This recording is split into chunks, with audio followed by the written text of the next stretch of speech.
Welcome back to This is the Police 2, the WenzlePlayz playthrough, uh, in which we are on the December 6th day and we are frantically trying to come up with $5,000 in the game to pass the check.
Good enough.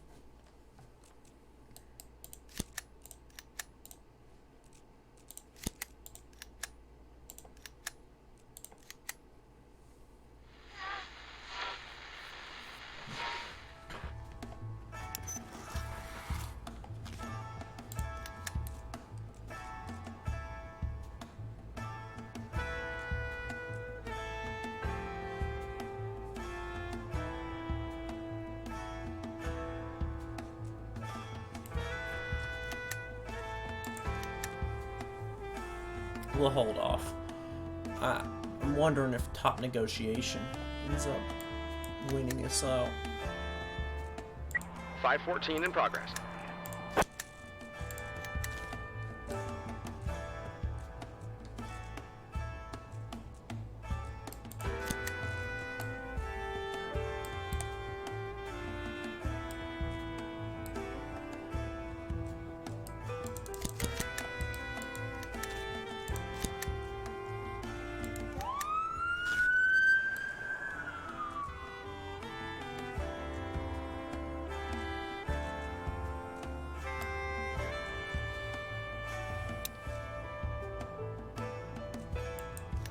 $524 in progress.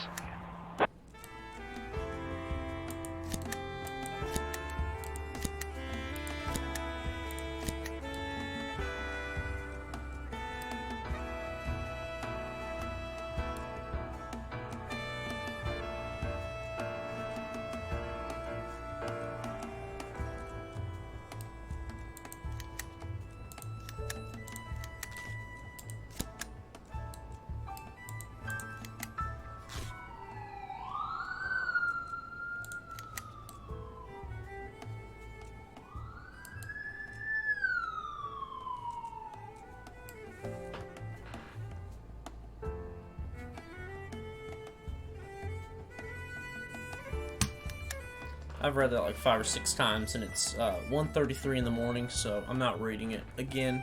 But we're supposed to go in a warehouse and steal some Coke bottles so we can open the shop, so we can buy the coffee to get $700 out of the $5,000 we need. It's stupid. We'll sneak up behind the thief. Sneak up behind the thief. 514 complete. Got him. Yeah, it wasn't actually hard. Negotiation, but at what cost? 518 in progress.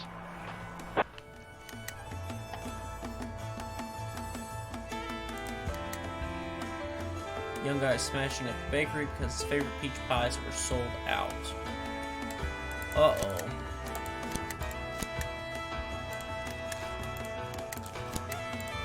Man, someone's a little grumpy. Hello, grumpy department.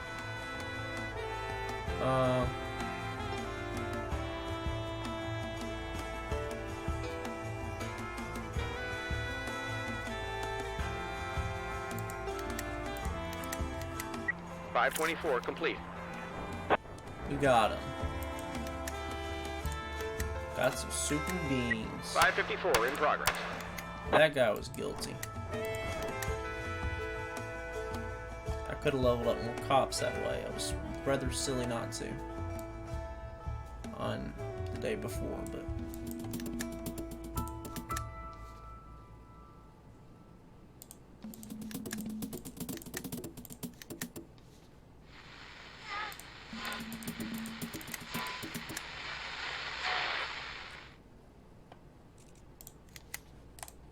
that's a false alarm.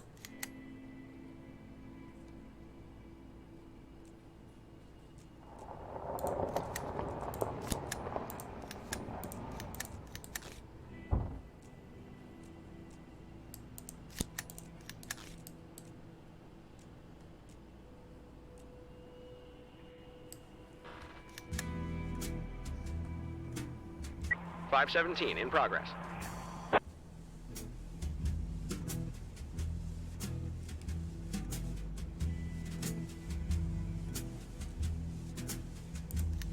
Sneak up behind the guy. 518 complete. Got him. Prison baking.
.517 complete.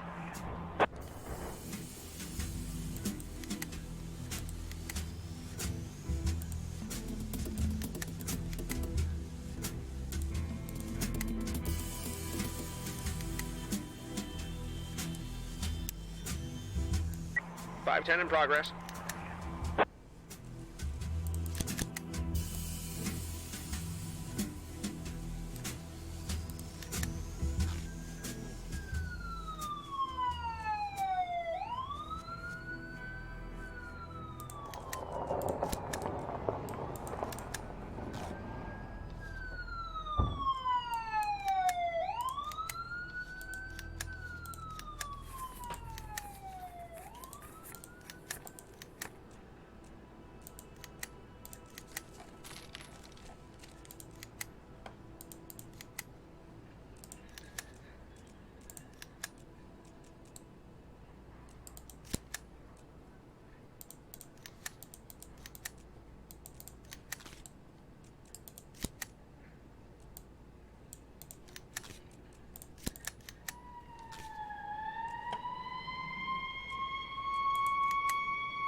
.510 complete. If we had worse stats, he would not give us the fire extinguisher, and blown up. Not the police officer, but the civilians.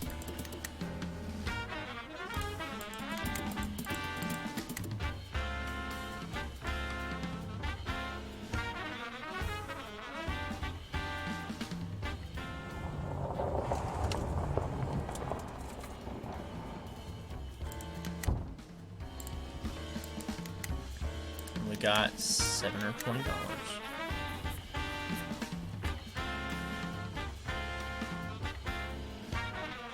514 in progress.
Three boxes with gold.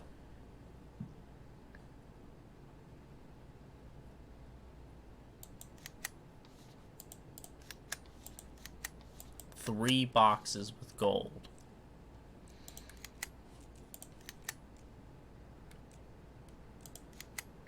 $514 complete.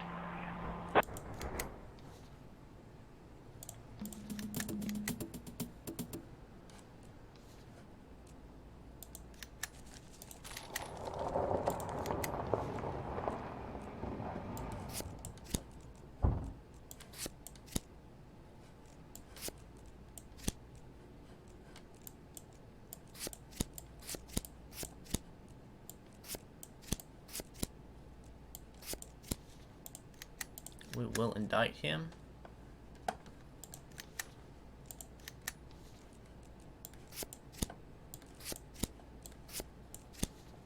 We will indict him.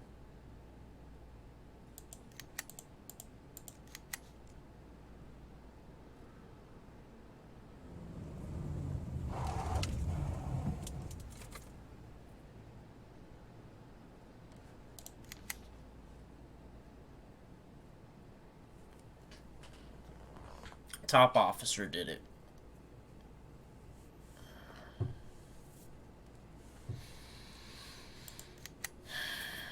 And that's all it would have gave us. So that's cool. Really, we should have just took one of the first loans. But we're going with it.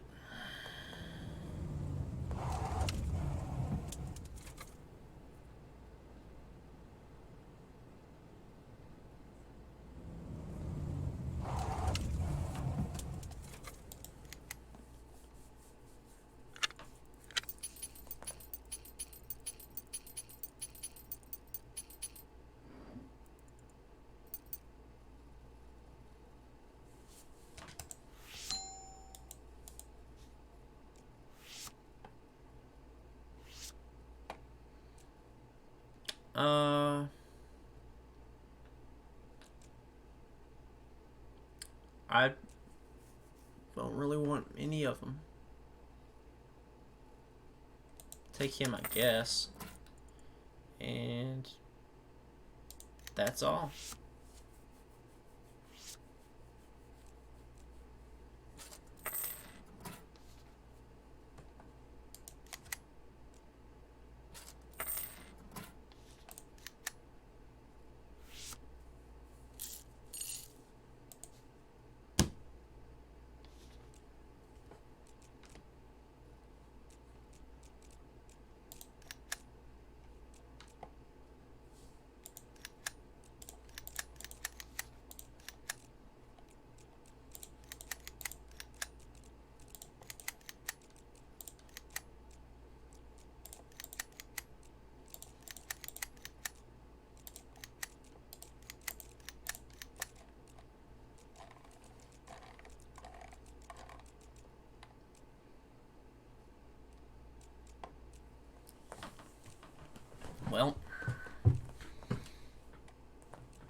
I think that'll be okay.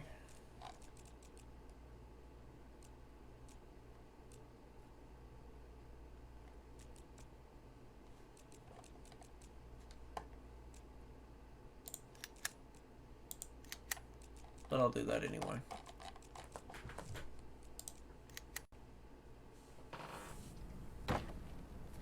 Mr. Boyd, finally.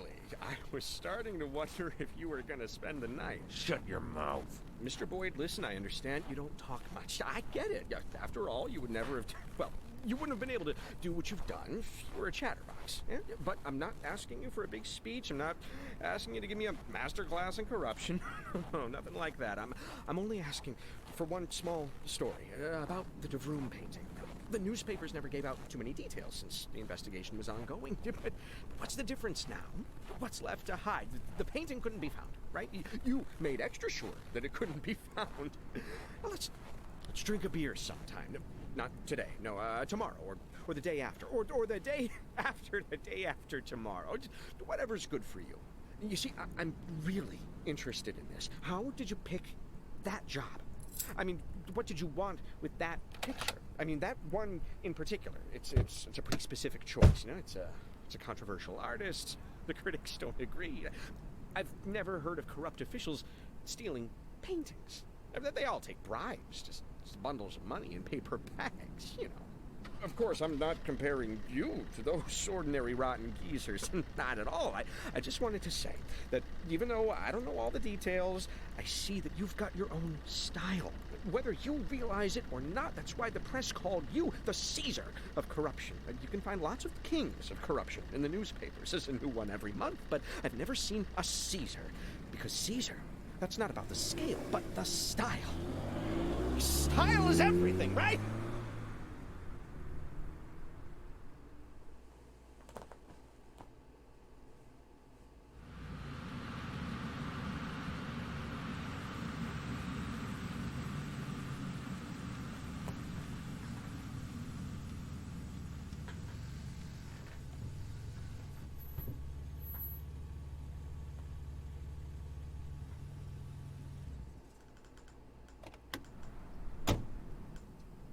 Please, Mr. Boyd. Why on earth should I get into the car with a stranger? Given your history, I'd imagine that you often had to get into a car with strangers. Back in Freeburg. Freeburg is different. Is it really so different? Absolutely. Friendlier? Warmer. Well, that's not saying much. Anywhere is warmer than here.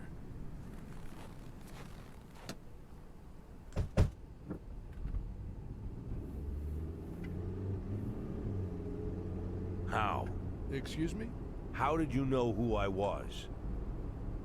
How many ads were there? Ads? Well, I'd be willing to bet that when you came here, you went looking for housing in the newspaper ads. How many ads did you look at? I don't know. Maybe a dozen. But you chose this house. Why? Because it stands away from everything. Well, that's a reasonable choice. Unfortunately, the neckties choose their houses by the exact same principle. They stash their goods in isolated houses until they can find a big buyer, but they don't settle into the house. They let someone else rent it. It's safer that way. Look, I'm not interested in how these neckties do business. I just want to know how they found out my real name. I'm not a big fan of drug dealers, Mr. Boyd, but I have to give them their due. Many of them are amazingly smart, much smarter than... well, smarter than your average drug dealer, you know. And the man who was appointed to watch your house, Arthur Sherman, well, it turns out he's quite the brain. He even went to college. Can you imagine? Arthur is so clever that when he realized that you're Jack Boyd, he didn't report it to his bosses. You see, the Ties are a wandering gang. Yesterday they worked in Ripton, today they're here, tomorrow they'll be somewhere else. They just shoot you to be safe, and that would be the end of it. But Arthur is clever, and he knew how valuable the information was, so he did the clever thing and brought it to me. But how did he know who I was? How exactly? Ask him yourself when you get the chance. Oh, looks like we've arrived.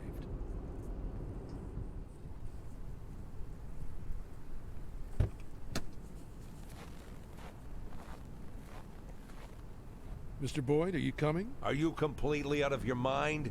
I'm a wanted man. I shouldn't be showing my face in public. even if it is old and shaggy. Come on, Mr. Boyd. There's only drunk pigs and sweaty strippers in there. Nobody'll even look at you. Don't you want to drink a mug of draft beer for the first time in months and burp loud enough that everyone hears? Aren't you tired of hiding? Don't you just want to be an ordinary person? You saw where I live. Now I want to see where you live. Don't you think that's fair? Okay, you win.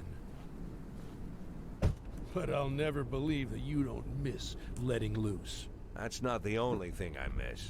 Not the only thing, and not the main thing. I understand.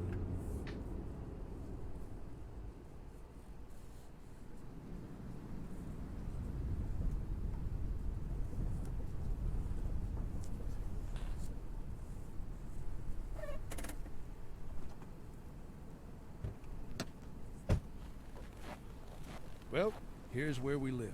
What? We can't go inside? Well, I didn't go into your house. I stood 100 yards away. Now we're even. Don't you think that's fair? Arthur Sherman. I want to talk to him. Mick, bring Sherman here. I'm sure he must still be awake. Sean told me about this Captain Britt Carter of yours. Now, if you want, It won't be a problem. You sure? I can manage. If you have any difficulties, just let me know. I could... well... And I thought you were a smuggler, not a butcher. I don't like the word smuggler. Then maybe you shouldn't smuggle. Well, I'll put it this way. I don't like what you mean by the word smuggler. You must be right. Freeburg and Sharpwood are very different. What kind of goods came through Freeburg? Automatic weapons? Heroin? People? I'll be honest with you, I can't brag that I never had to trade in the first, second, or third, but my most popular product is canned soup. Mushroom soup comes in a little red jar. Now this is coming from a man who spent over 30 years eating a tasteless soldier's rations and not complaining. And I can assure you that this soup is the most disgusting meal in the world. When you pop open the jar with a can opener, this smell immediately bolts up your nose. The smell of despair, you know? It's impossible to suck down this vomit without thinking for even a second that your life is going nowhere. Sharpwood kids, when they grow up and leave this place for the rest of their lives, they'll always shudder when they remember this awful soup. But only the lucky ones, the few who manage to get out. The rest will live here for the rest of their days, eating smelly soup and then feeding it to their own children. Because without 12-cent soup, they'd all die. I give them this life, with the smell of despair. Bitter, but life. I don't know what cruel word to call what I'm doing, but I'm definitely not a smuggler. And I want that... Oh, there's your college boy, Mr. Boyd. Give me a cigarette. Still alive, Mr. Boyd? Oh, wow. How did you know who I was? Were you really hiding all that well? You hitchhiked on your way to Sharpwood. Well, not to Sharpwood, of course, but to Big Rift. And from there you walked on foot, but before Big Rift, a red-haired guy named Locke drove you. Picked you up at a bus stop 70 miles down the highway. Buses from Garensburg pass that stop every 6 days. In Garensburg, you spent 2 nights at the Stone Woodpecker Hotel. I called down there and had a nice chat with Mrs. Hopper, who... Just stop!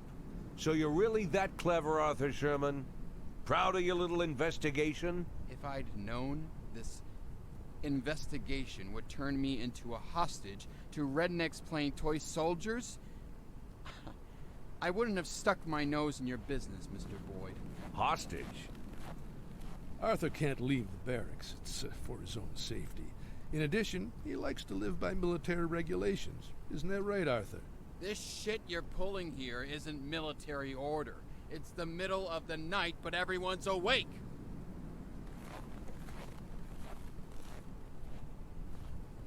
He's right, Mr. Boyd. It's high time for bed.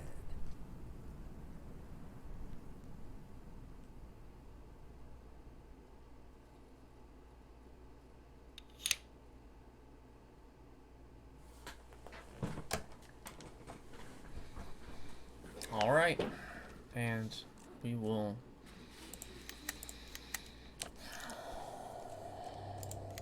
catch it on the next episode.